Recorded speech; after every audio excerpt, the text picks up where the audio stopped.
Thank you for listening to Comics for Fun and Profit. This is Kyle, and you're with your sneak peek at next week, episode number 567 for comics originally releasing sometime in April, but probably never, because who knows when comics will ever be out again.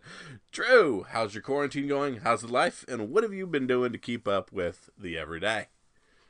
Well, I've just been kind of working my way through my backlog. Didn't really have any April 1st comics come out this week. So I've just been working my way through the stuff that was stacking up on my end stand there. And, you know, I have a bunch of digitals that have stacked up that I haven't read. So it's nice. It's actually a nice little breather. I mean, I feel bad that there are no comics coming out, but I have been able to catch up. Now, you've been pivoting. You've been doing some gaming this week, right? Lots of video games, lots of old things, lots of things from the past. So it's been a combination of running through the achievement list on Final Fantasy VII before the remake comes out in a couple weeks, even though I boycotted the remake that comes out in a couple weeks because it's not necessarily what I want. And then today, a bunch of Deadpool stuff hit in Fortnite. So me and the kid hit level 100 in the new battle pass and unlocked Deadpool and ran around and shot people with Deadpool in Fortnite and stuff like that. You know, the usual fun stuff you do. So a lot more video game stuff than anything has been my bag and my jam for the past week. A few more Borderlands. Borderlands is throwing out some free stuff. Borderlands 3, so I'm back messing around in there a little bit. Probably me and the kid are going to go through some Gears of War stuff next week. So, you know, just trying to have some fun with it. Now, what would you say your breakdown is, like old school games, nostalgic type games? Do you like those 50% and like brand new stuff 50%, or is it like 70-30? What would you think your breakdown is? I play most of the new stuff a lot of the new stuff that comes out, but you know, once a year I run back through Final Fantasy VI, and once a year I play Link to the Past and stuff like that. So I've got my staples that I always got to run through my old games that I still super run and love through. Like me and the son will sit down and we'll plug in the Nintendo Classic and play NBA Jam for a while, or NHL 94, things that he's like, "Why are we doing this?" And I just say, "Shut up and play." You know, that kind of thing. But so yeah, I'm always attached to the old school and the previous stuff and current, you know, barking at the current generation. But that being said, you know, when Resident Evil 3 remake drops next week or whatnot, even though I own 2 copies of the previous one on other generations, I'll buy and play through that as well. Now, wasn't it Resident Evil 4 that was the cool one for, was that 64? Or no, that GameCube? one came out for the GameCube. Resident Evil 4 originally came out for GameCube. When it came out, it was exclusive to GameCube, would never go to any other platform, yada, yada, yada. Immediately went to the PS2. But yeah, that was the big one, is 4. So that's the big one. I can't wait for the remake. But 3 was like a first-person shooter type game? Well, they're all kind of tank-controlled third-person shooters, so the big thing about when you played them at the time, in order to make them more survival horror-y, they were kind of an over-the-shoulder, very menacing camera angle. Couldn't see everything in the room, especially the first one, because they'd like park the camera in the corner just to make things more ominous, so where you'd hear a zombie but could never see it or where it was coming from, kind of thing. So what they're doing now is they're porting them all into really good engines with better firing mechanics and like really squishy zombies and stuff, and then re-releasing them, which is pretty cool. But, you know, 4 was my favorite, man. 4 was so good when it came out. I played through that game so many times. So as we buzz through all the other remakes, it's mostly just me going, all right, come on, 4 should be next. Let's get to 4. Let's do it 4. I want to see 4. So yeah, that one was awesome. So when you play a remake of a game that you played 15, 20, 30 years ago, I mean, do you like remember all the beats, or is it like, do they change it up? No, it's all the same. It's for like same RE2, when they did the remake for 2, and then I assume the remake for 3, a lot of it's the exact same. Like, when playing 2, I'm like, oh yeah, this is this for this quest. I remember this is over here. I remember you're always out of ammo here, blah, blah, blah. Here's your enemy here. So that stuff was all the same, but putting it with better mechanics. Even when they redid Resident Evil 1 15 years ago and made it way better. And like they changed a couple things, like they added Crimson Zombie, stuff that comes back from the dead and attacks you. So they added a few little wrinkles in there, but for the most part, it's just a drop-in new current system repeat thing. What type of games do they remake? Is it just anything that had a cult following or was a huge success a long time ago that this generation might not have been able to play through? Yeah, that seems to be the newest thing that they're doing is like I said here, next week Final Fantasy VII comes out. And what they're doing is they're taking a turn-based RPG that you and I played back in 1998 or whatnot, and they're dropping it in a new engine, and since the current generation doesn't have the patience for turn-based gaming, they've turned it into, I swear, they've turned it into a more action game where you're still running around the screen and you still kind of have a wait window that grows as you do things to do some of your special attacks. But it's just a much more action-based sequence, so a lot of more things are going on, and you're switching characters and stuff. But like, it's supposed to be the exact same game with almost the exact same beats, same enemies, same bosses, except for the game that we played in 1998 for X amount of dollars. You're now paying $60 for the first part of the game because they split the game into two parts because they're making it so graphically heavy that it's taking so long to make. Wow. Yeah, and so is it's this just weird. Is this just RPG? Well, no, because Resident Evil isn't a RPG. Does it have? Did it have a story element to it? Did it have a story element? They all link together with Wesker, and very weird for the times that we're currently in because this biological corporation that creates this virus that infects things and creates zombies out of it. Oh God! And then certain police officers that try to take down this corporation. But this corporation's so, dug into everything in everyday society that it's so hard to root it out and nobody believes you because everybody's, in the end, working for this evil corporation. But that's the type of game. They're like they're not going to take Mega Man and then reboot that, are they? They're continuing to iterate on Mega Man because Mega Man 11 came out last year. Oh. So they're on 11 of the original series, and they're on 10 of the Mega Man X series.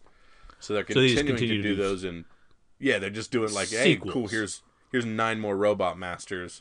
Here's the same thing you know and love, with a little better graphics and stuff like that. So they just continue to do sequels, but they don't go back and reboot those because there wasn't. They repackage them. So Capcom's like, hey, here's the first 6 X-Men in one bundle for $20. Here, you can play them all at once. So they're repackaging them and re-releasing them for current consoles. So like if you boot up my Xbox or my PC, it's a bunch of new versions of old games. I mean, comics and video games are so closely, and movies, because like we're just rebooting old movies, we're rebooting old video games, we're rebooting old shows. But like with shows, even like me, like I got caught up because Zach Braff and Donald Faison came out with a podcast and they were talking about Scrubs, and I was like, oh, cool. So now, without even trying, I'm 14 episodes deep in starting Scrubs over. I don't want to start Scrubs over, but I did. I started The Office over again. It's got to be exactly. It's got to be the third or fourth time I've done that. I don't know what's wrong with me. I gotta stop. Gotta stop. But it's so hard. Yeah. It's so hard to stop. So essentially, with this quarantine, I have essentially put a pause in 2020 in general, and just been like, I'm just going back to happier times, and just do that, and then we'll come back and unpause 2020 when it seems worth it. Yeah, maybe like Thanksgiving. Yeah, exactly. Oh, God. Exactly. I was watching the Netflix season of the series. I guess it didn't catch on, from 2018, called Everything Sucks. Mm-hmm. And it was like your era of high school and music. The music I remember, of course, as well. Mm-hmm. But it was like mid to late 90s era, and I was like loving the nostalgia. The show was okay, but I was loving the nostalgia button that it was pushing. So it was good stuff. That's cool, because me and a buddy at work, we've been forcing each other's music on each other. Oh, yeah. Because I was never a metalhead early. Like, I got into more metal and hard rock later, but I was into the weird punk scene and the weird odd scene early in my high school and college days. So we've been each picking 3 albums to make that the other person hasn't listened to and give to. And I've been going through some of my nostalgic 90s stuff to force some stuff on him. It's been That's quite awesome. fun. And he's giving me some of the metal albums I didn't listen to and the bands that I didn't care. And I'm like, I was never into Iron Maiden. He's like, here's the Maiden album you have to listen to. And I'm like, fine. And he's like, oh, you didn't listen to this weird Norwegian metal band? Try them. Kind of thing. Oh, yeah. I don't know. I don't know that I would do that. And I'm giving him, I'm like, you dude, this is the classic 311 album that Kyle rocked it in the 90s. You got to try it.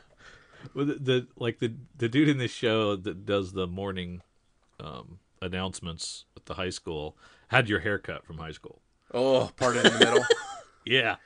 Looked, I was like, oh, that's dope. Obnoxiously like a penis, but I, for some odd reason, never realized it. Yeah. I was like, your haircut. I was like, oh, that's my brother. That's awesome. We're not going to talk about your senior haircut. No, we don't need to talk about mullets. Nobody wants to hear Speaking about of mullets, did you get any farther in Tiger King? I did. I ended up finishing it, and it was a little wackadoodle. It was.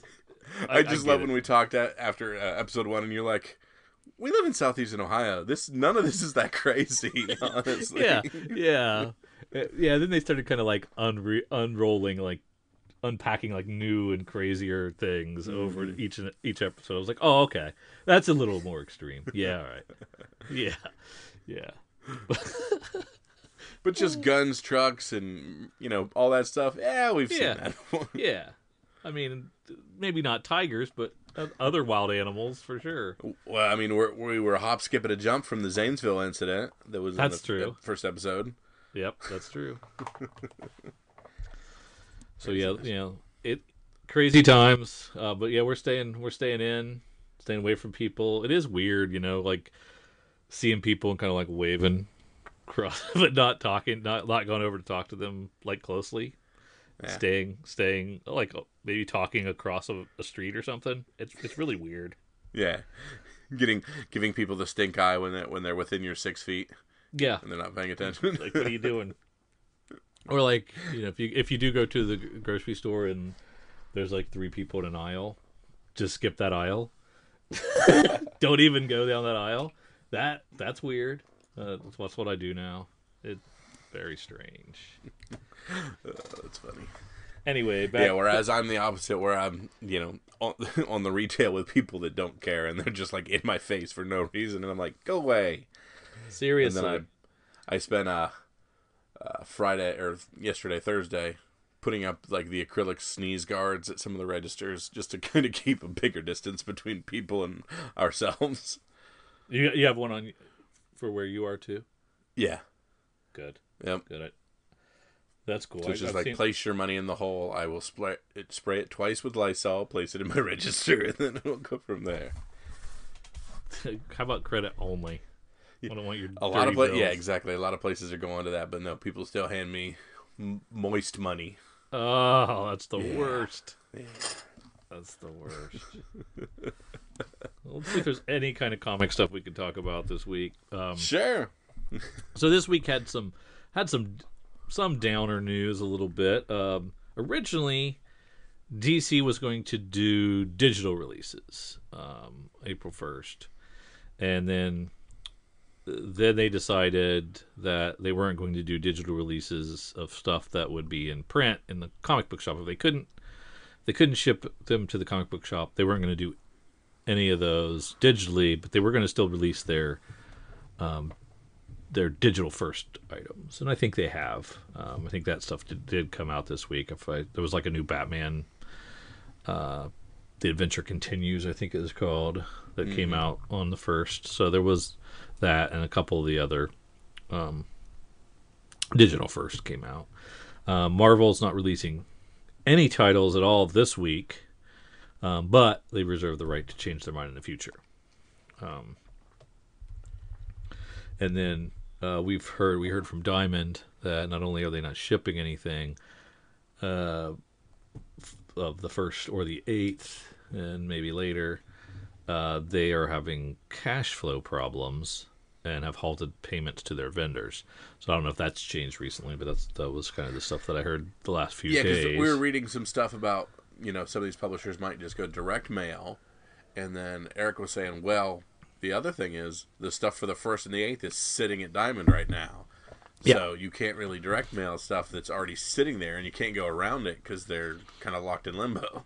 You probably can't go pick your stuff up. Yeah. You're kind of stuck.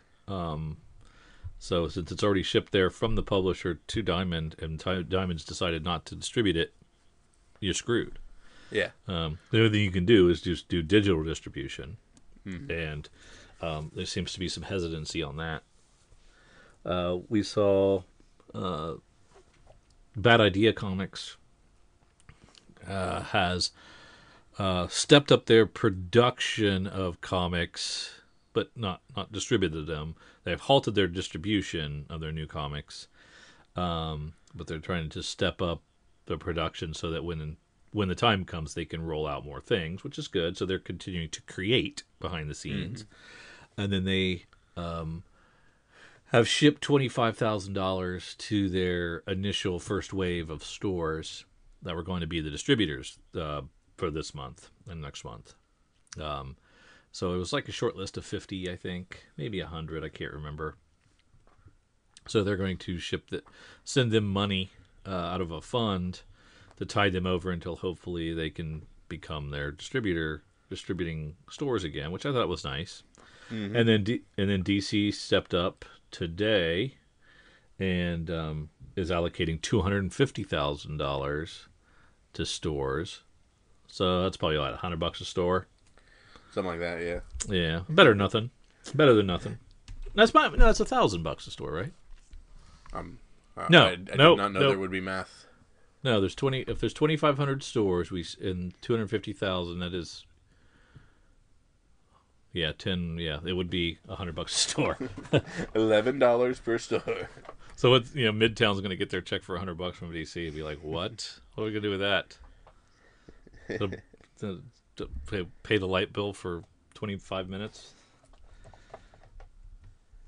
But yeah, hopefully, this first wave of stimulus money can help prop up some of the stores from a loan and payroll preservation standpoint, and then hopefully those, if the employees at said stores, were relying on that for income, that they can get propped up for a couple of weeks with some of the programs that's coming out. I mean, I hope. And then, Christ, can we get some good news towards in the next couple of weeks?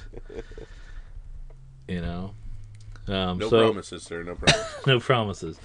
So yeah. Anyway, what I thought we'd do is we'll go back in time and look at the February previews for April releases, and kind of look at some of the titles that are scheduled to come out this month, that aren't coming out this week, but may come out in future weeks, either digitally or in print or elsewhere down the road. Hopefully in a couple weeks. Hopefully no more than a month away. I don't know. But I thought we'd just start in the previews. February catalog, take a look at some of the early publishers, break it up over the next couple of episodes, and chat about some of these things that will be coming out that we're kind of missing out on this first week and second week, and see what stands out to us. There you go.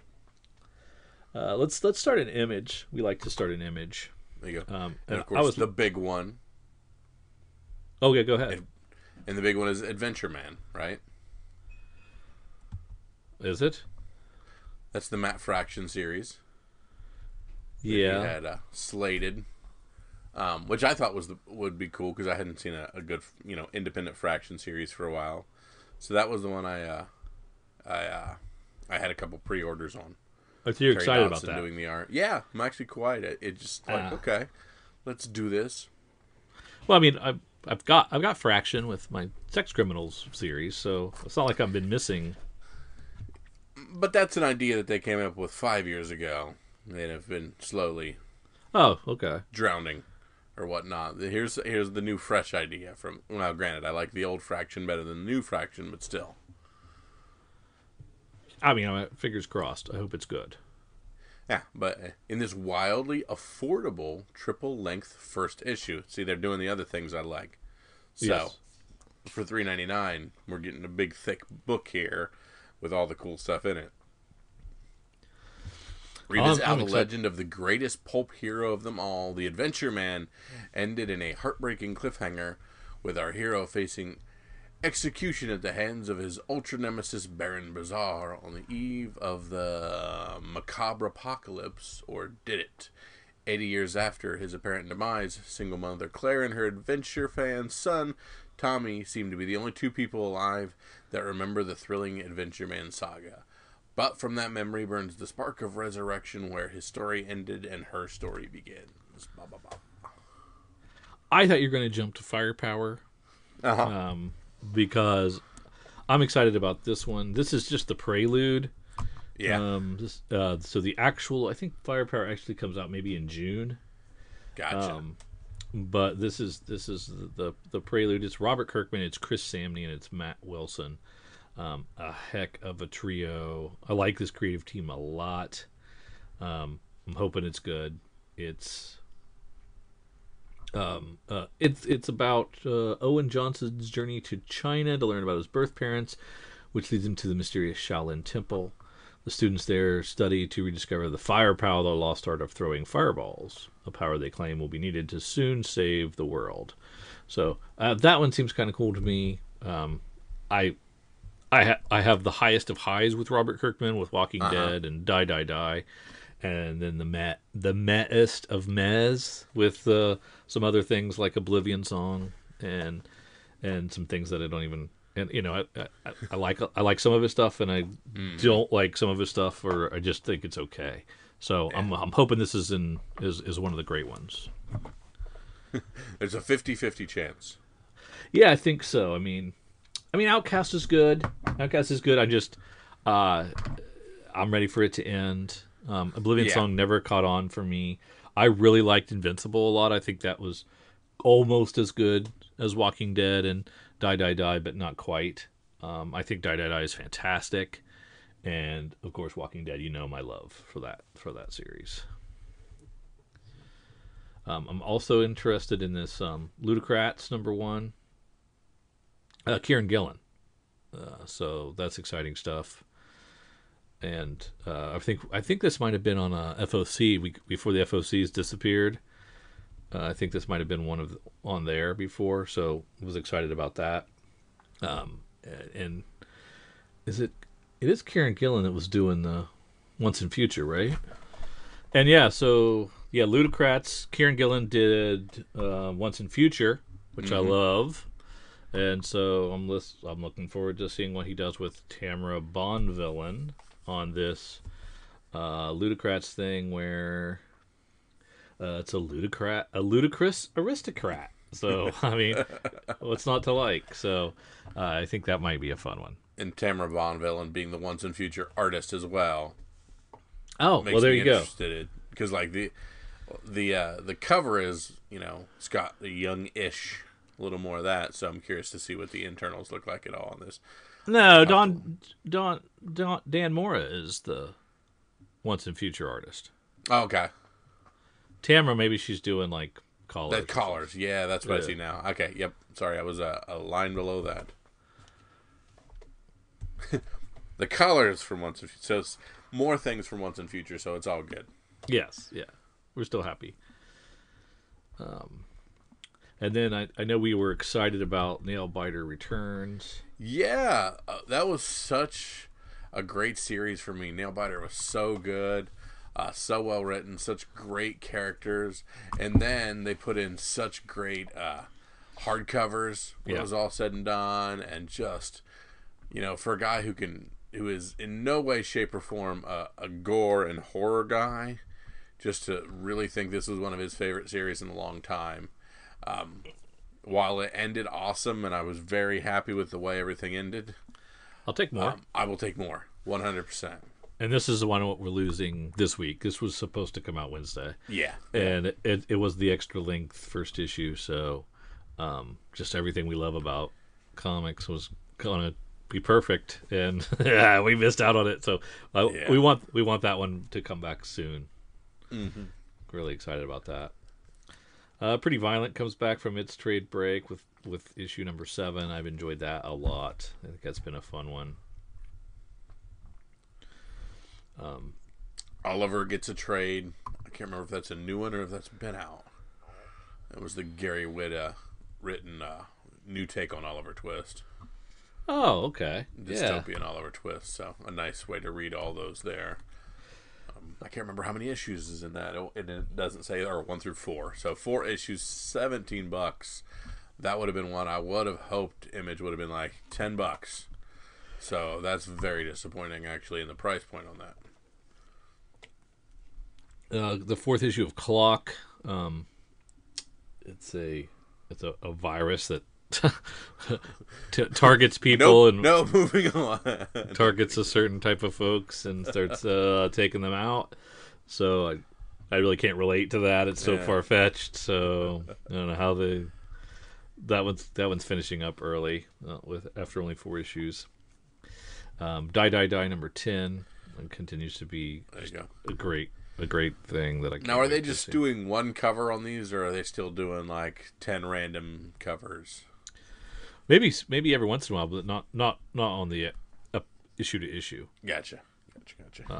They were like inserting like pink signatures and stuff in, weren't they? Yeah.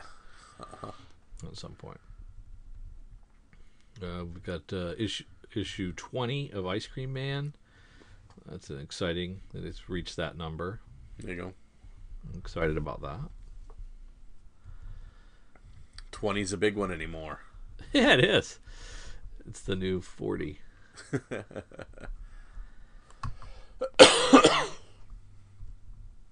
I did get to read the first issue of Mercy. I enjoyed that one. So its second issue's coming out. And I see they're re-releasing all the Nailbiter trades to get you caught up, which is cool. And they're super well done. Like the hardcovers, are they releasing those too? Oh, I don't know. I think these are just trade paperbacks. Gotcha. No, you're right. There they are. Hardcovers. 3 hardcovers. Those are super nice. On the Stump has been fun. It's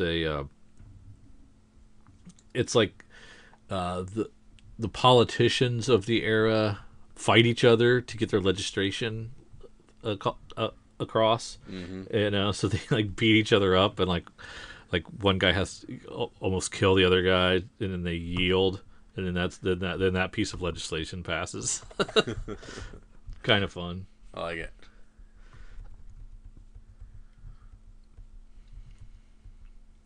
I remember Phonograph. Oh, wow. Interesting. Some of the stuff I just usually fly by. What are they doing there? They're just re-releasing. Oh, Phonogram? Yeah, Phonogram. Sorry, I don't know why. I called it Phonograph because I was doing some homework with my son. We were talking about a phonograph. Oh my goodness. You're teaching too?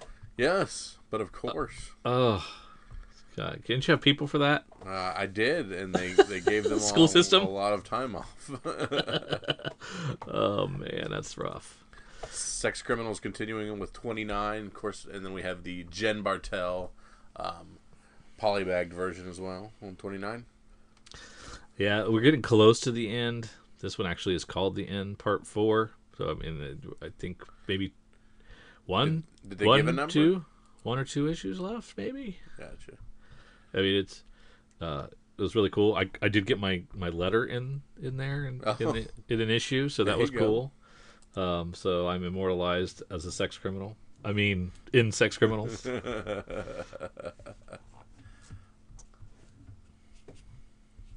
Spawn churning along at 308.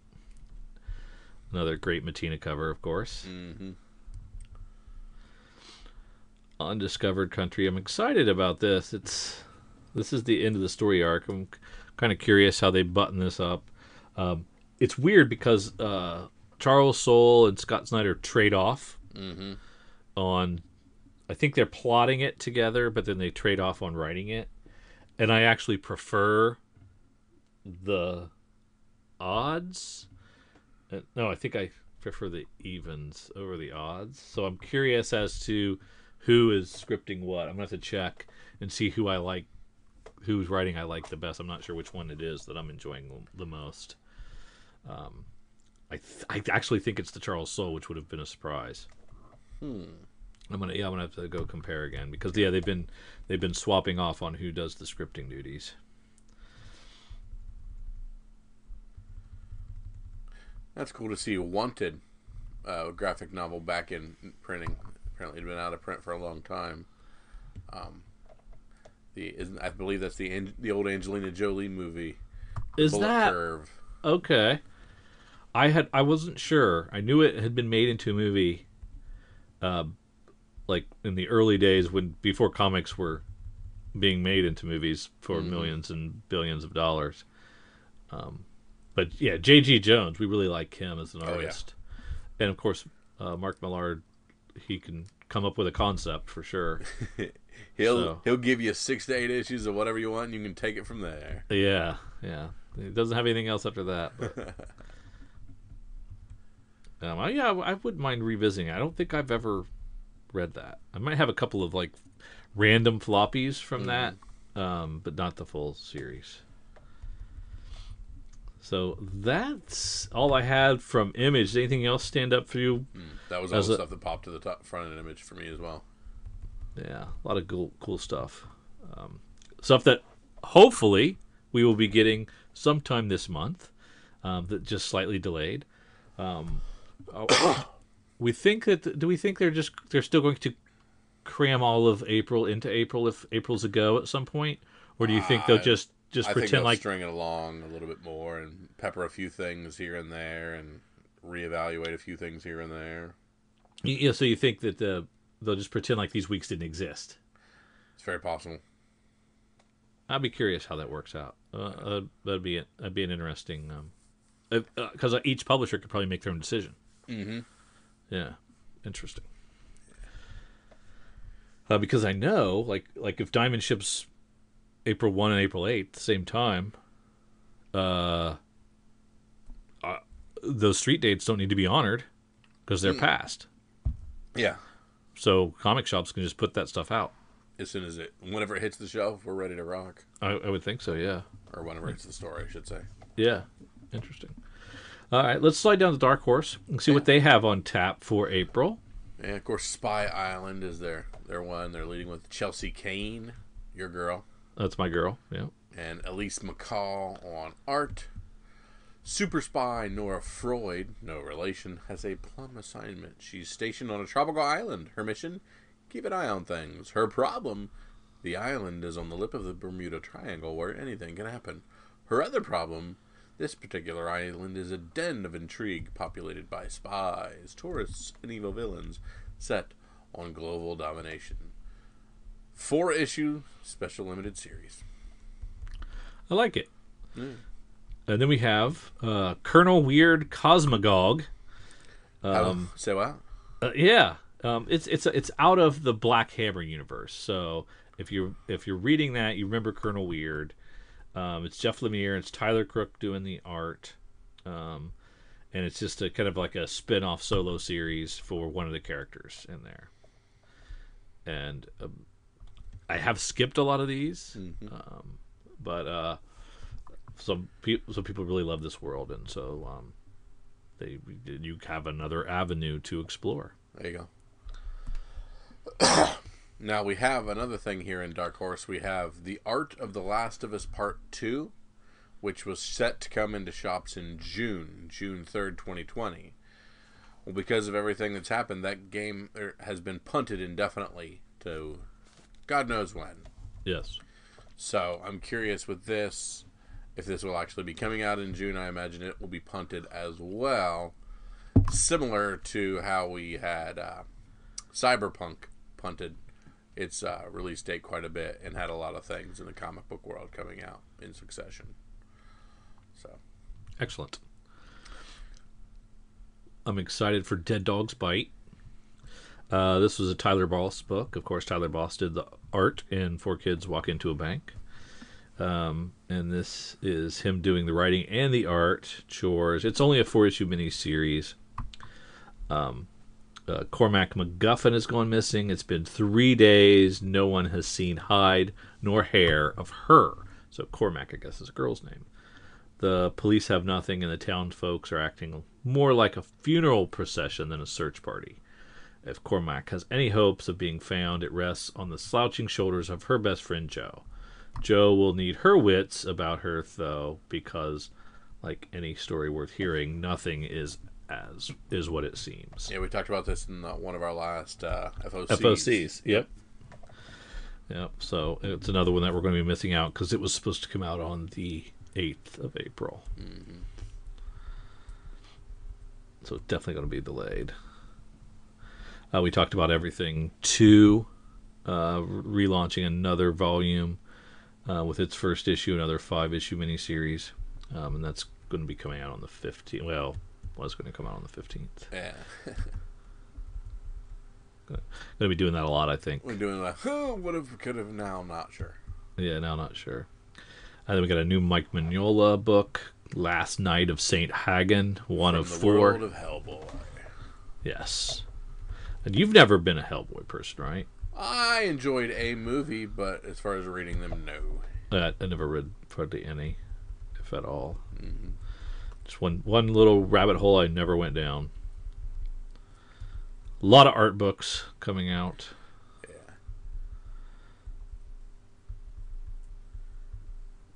Bang. I think I liked the first issue of Bang. Mm-hmm. I can't remember. It's all blended together.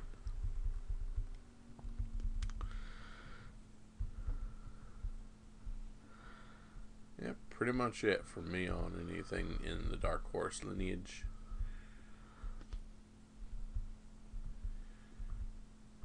Yeah, it looks like a lot of trades, a lot of hardcovers. Yeah, this X-Ray Robot. We haven't seen the first one of that hit yet, have we? Yes, the first issue is out. I haven't got a chance to read it yet. It's Mike Allred art. Yep. All red art and all red writing. Yeah, so I haven't got a chance to check that out. But that first issue is out. Gotcha. Let's go ahead and I think we have time for one more. Let's do IDW. Sure. We have Sleeping Beauties as the first one. I don't know much about Rio Ewers. That's our writer. And Allison Sampson on art, based on the horror novel by Stephen and Owen King. Like the Stephen King? I would imagine the Stephen King, yes. A strange sleeping sickness, known as Aurora, has fallen over the world, and the strangest of all, it only affects women. That's right, we talked about this at FOC as well. In the small town of Dueling, a mysterious woman has walked out of the woods. She calls herself Eve and leaves a trail of carnage behind her. More mysterious, she's the only woman not falling asleep. Okay. I don't remember this one. Yeah. But I do like the concept, and I like the fact that Stephen King came up with the idea. There you go. That's always good.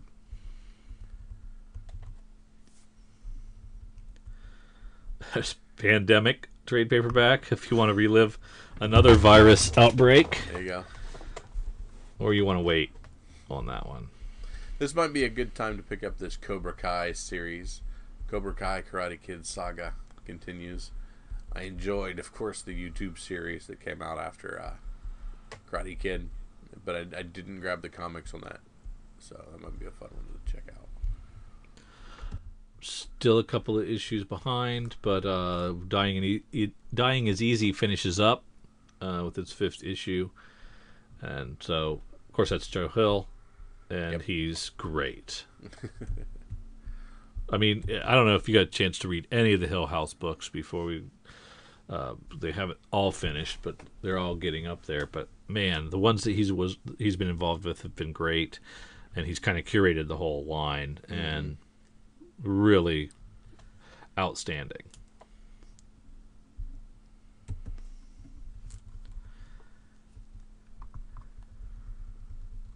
Huh. Is that it? Yeah, just looking at something I missed. I didn't realize this. G.I. Joe Hearts and Minds is a Max Brooks book. That might have been pretty fun to read. Oh, okay. Yeah, Interesting. something I missed. Okay, well that's the last of those 3. I don't know. Should we try to do a spec pick from those? You know, those 3 publishers. There you go. What would pop out and something to invest in. We can highlight that as something that these people should be on the lookout for when and if it's released. There you go. When finally they do return, I'm still on Adventure Man from Image. You're going to go with Adventure Man. I didn't write it down because I just thought we should do it at the last second. So I need to go That's why back I immediately jumped and grabbed what I remember as my favorite one, which is actually pretty easy. Your Spy Island, I imagine. Your Chelsea Kane book, your 4-issue Chelsea Kane Dark Horse book. Oh no. No. Okay. No. And I don't think I can do Nail Biter because it's coming back. Yeah, I was gonna say nothing. There's got to be some first appearance characters in there, but we didn't get a whole lot of heat on the first one necessarily. Actually, I made money on that first issue. Now that I remember it. Oh yeah. I think it's got heat because it's optioned. Mm-hmm. Love it when I throw it to you and then. I pick it up, score me a touchdown, then I toss the ball back to you, and you're just like, I'm looking at that. Spy Island does look pretty good. But it was something else. There was something else that I was interested in. Now I've lost it. Sleeping Beauties. Yeah, IDW? that was it. The Sleeping Beauties. There you go. Sleeping Beauties. My pen's out of ink, but anyway, you get the idea. Good stuff. Bring us home, Kyle. All right, this has been Drew and myself for Comics for Fun and Profit. Cycling through a bunch of the things going on in the world, what we're interested in. We thought we'd bring you a little bit of the month of April that was slated in front of us that may or may not be in April, but may be pushed to a different month. So we'll give you this curated now so that whenever these books do come out, however publishers handle them, however comic book shops, I should say, handle them, you guys are ready to go. So hopefully we can continue this kind of format through a couple things, go through some of the big two in the April that would be here in the next couple weeks, and hopefully we can reset and see what the comic world is going to look like from that. We thank you guys so much. Feel free to write into the show. Tell us what you guys have been doing with your time of your, quarantine time, what you're filling your time with, comic book wise or even otherwise. Make sure you guys feel free to send us in the show via Instagrams, Twitters, Facebooks. Throw us an email on the Gmail account or whatever you can. We appreciate you guys. We hope you guys are staying safe and still enjoying your comics out there. So for Drew and for myself, see ya.